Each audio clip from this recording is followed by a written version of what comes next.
হারু বারবার কুড়ুল দিয়ে গাছে কোপ দিতে লাগলো, কিন্তু হঠাৎ গাছটি ফেটে আর ভেতর থেকে বেরিয়ে এলো একটি লোহার বাক্স। বাক্স? গাছের ভেতরে এটা কিসের বাক্স? বাক্সটা দেখে মনে হচ্ছে অনেক পুরনো। কি আছে এটার ভেতরে?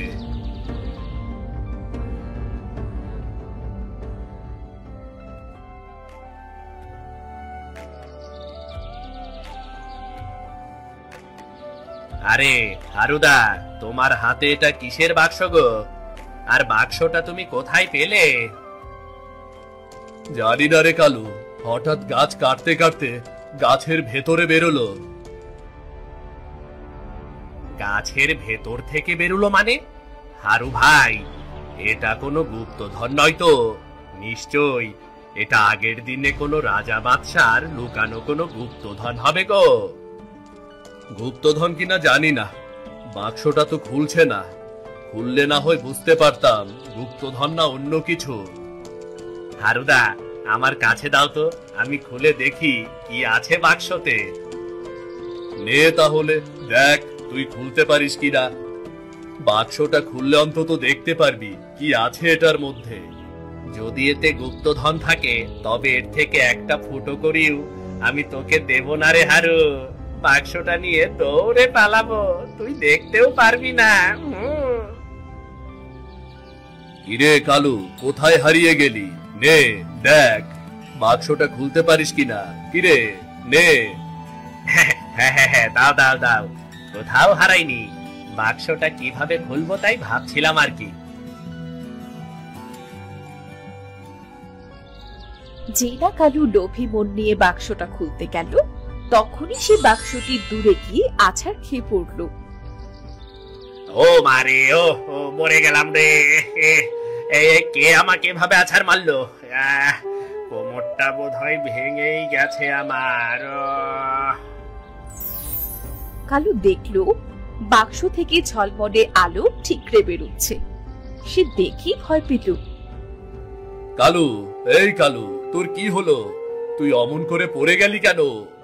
আহ, কোথাও লাগেনি তো আবার? এই কালু, এমন হা করে দেখছিসটা কি? ওরে বাবারে, মনে হচ্ছে এটা জাদুর বাক্স। না রে, এটা আমার সাধ্যের বাইরে রে। মনে হচ্ছে তুই ছাড়া এটাতে কেউ হাত দিতে পারবে না, আর দিলেই আমার মতন অবস্থা হবে রে। আরে না, কিছুই হবে না। তুই দেখ না খুলতে পারিস কিনা। না না না বাবা, না, আমার আর গুপ্তধনের দরকার নেই। নিজের জীবনটা আগে বাঁচাই, তারপরে ওসব গুপ্তধনের চিন্তা করব। আরে কালু, আমার কথাটা তো শোন। যাস না, শুনবি তো? এই কালু। না না না না, আমি পালাই। আমার মতো গরিব রাখালের ভাগ্যে এমন ধন মানায় না। আমি গেলাম গো, গেলাম।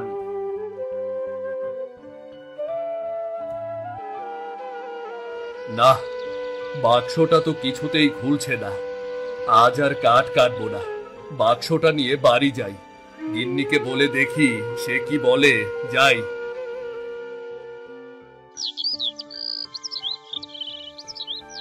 এরপর হারু বাক্সটা নিয়ে ঘরে এলো। কি গো, আজ এত তাড়াতাড়ি চলে এলে যে? তোমার শরীর ঠিক আছে তো? গিন্নি, আমার শরীরটা ঠিক আছে। দেখো, আমি গাছ কাটতে কাটতে এই বাক্সটা গাছের মধ্যে থেকে পেয়েছি গো। হায় হায় হায়, কি বলছো? গাছের মধ্যে থেকে পেয়েছো মানে?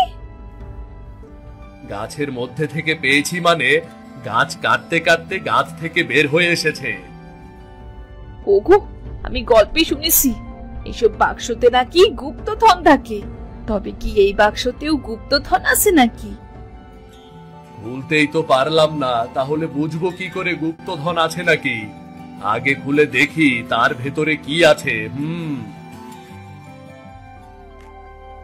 এক কান দুকান হতে হতে সারা গ্রামে খবরটা ছড়িয়ে পড়লো। হারুর বাড়িতে ভিড় জমলো।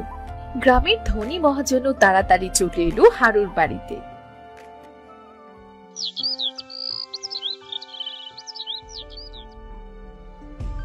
হারু, এই হারু, কোথায় রে তুই? বাইরে আয়, বাইরে আয় হারু। গিন্নি, মনে হচ্ছে মহাজনের গলা। তা মহাজন হঠাৎ আমাদের বাড়িতে কেন এলো? এখানে বসে কি করবে বলো তো? চলো আগে বাইরে গিয়ে দেখে আসি।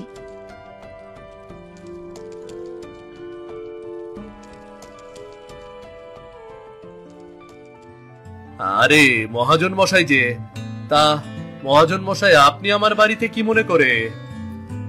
আমি তো তোকে বহুবার ঋণ দিয়েছি। আজ শুনলাম তুই নাকি গুপ্তধন পেয়েছিস। তাহলে এই ধন দিয়ে আমার পাওনা শোধ কর। এটা তো ভুল কথা। বাক্সতে ধন আছে কিনা সেটা তো আমি জানি না। এছাড়া এ ধন এখনো আমার নয়, খোলাই যায়নি। এটা আমি কাউকে দেব না, কাউকে দেব না এটা আমি। বাহ, বাক্স এখনো খুলেই দেখিসনি, আর মুখে বুলি ফুটে গেছে।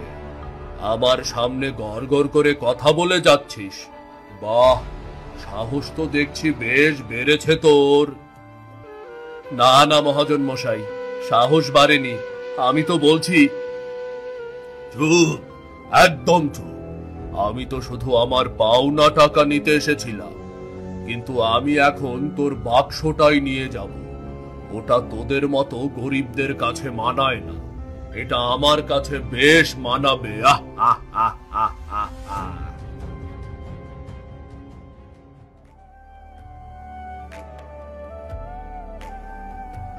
মহাজন, মনে রাখো, গুপ্তধন কিন্তু মানুষের পরীক্ষা নেয়।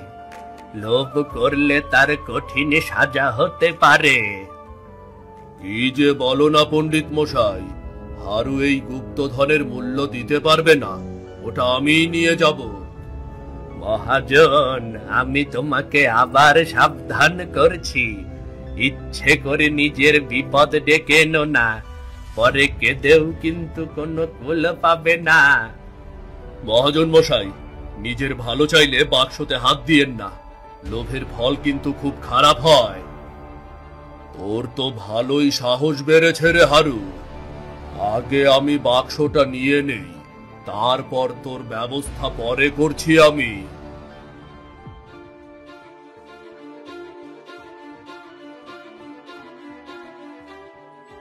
ওগো, মহাজন কি আমাদের বাক্সটা নিয়ে যাবে? ও নিয়ে তুমি চিন্তা করো না। মহাজন আমার বাক্স নিতে পারবে না, লোভের শাস্তি সে পাবে। কি বলছো কি এসব? মহাজন রে কে বাইরে ফেলবে? বড্ড বেশি বকো। আরে বোকা, চুপ করে দেখো কি হয়।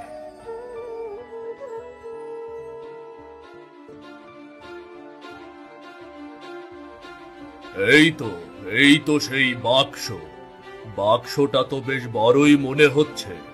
টাকা পয়সা মণিমুক্তা অনেক থাকবে। আহা, আমি আমি আরো ধনী হয়ে যাব, আরো ধনী হয়ে যাব।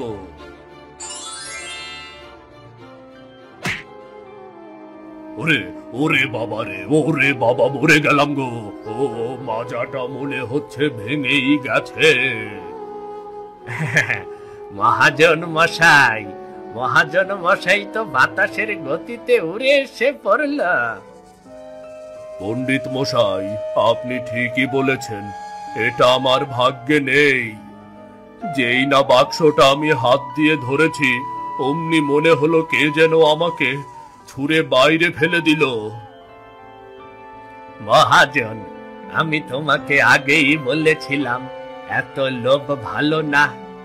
লোভ করে নিজের বিপদ ডেকে এনো না, কেমন? পণ্ডিত মশাই, আপনি ঠিকই বলেছেন, লোভে পাপ, পাপে সর্বনাশ। যদি লোভ করে ধনটা নেয়, সত্যি এবার উধাও হয়ে যেতে পারি। আর দরকার নেই, আর দরকার নেই। জান বাঁচাতে চাইলে বাক্সর লোভ ছেড়ে এবার চলো। বাক্সর দিকে আর চোখ দিও না। না না না না, আর লোভ করব না। লোভ করতে গিয়ে জীবনটা হারাতে হবে। চলো চলো চলো, এবার বাড়ির দিকে যাই।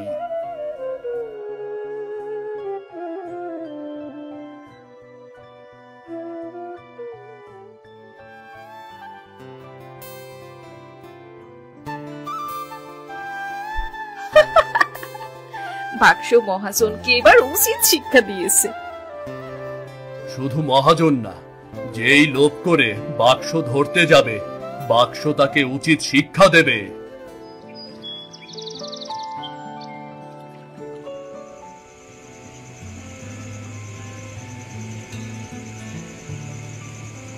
কি গো, বাক্সটা কি করে খুলবে ভেবে পেলে?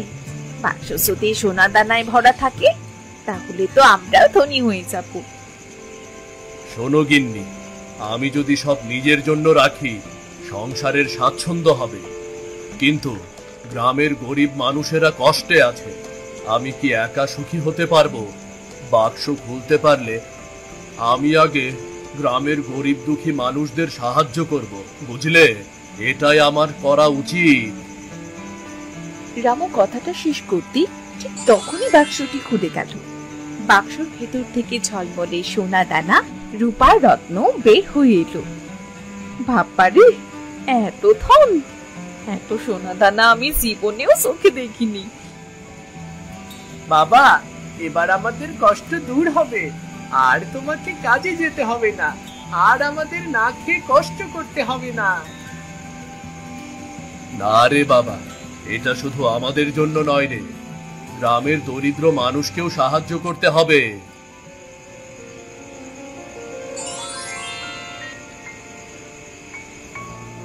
হারু, তুমি পরীক্ষায় উত্তীর্ণ হয়েছ হারু। আপনি আপনি এখানে কি করে এলেন? হারু, আমি একজন সাধু।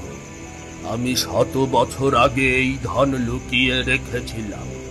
লোভীদের কাছ থেকে এটা কখনো ধরা দেয়নি। তুমি সততার পথে হেঁটে প্রকৃত গুপ্ত ধন অর্জন করেছ।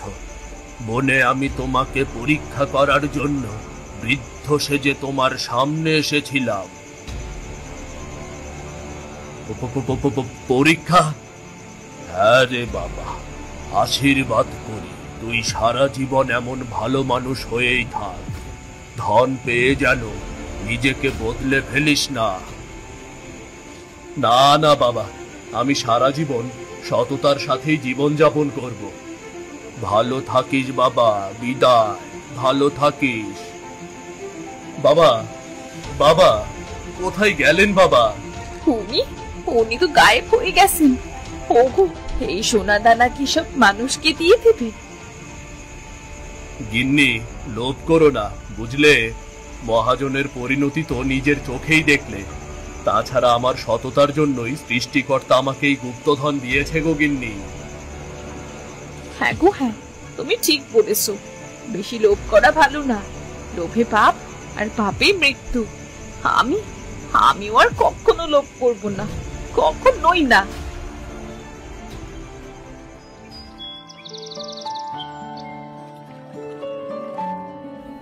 পরের দিন হারু তার গুপ্তধন ভাগ করে রাখলো।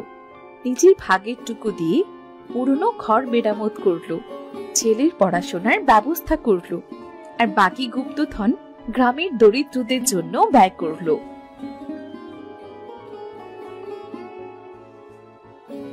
হারু ভাই, তুমি শুধু ধন নাও, তুমি মানুষের ভালোবাসাও জিতেছ।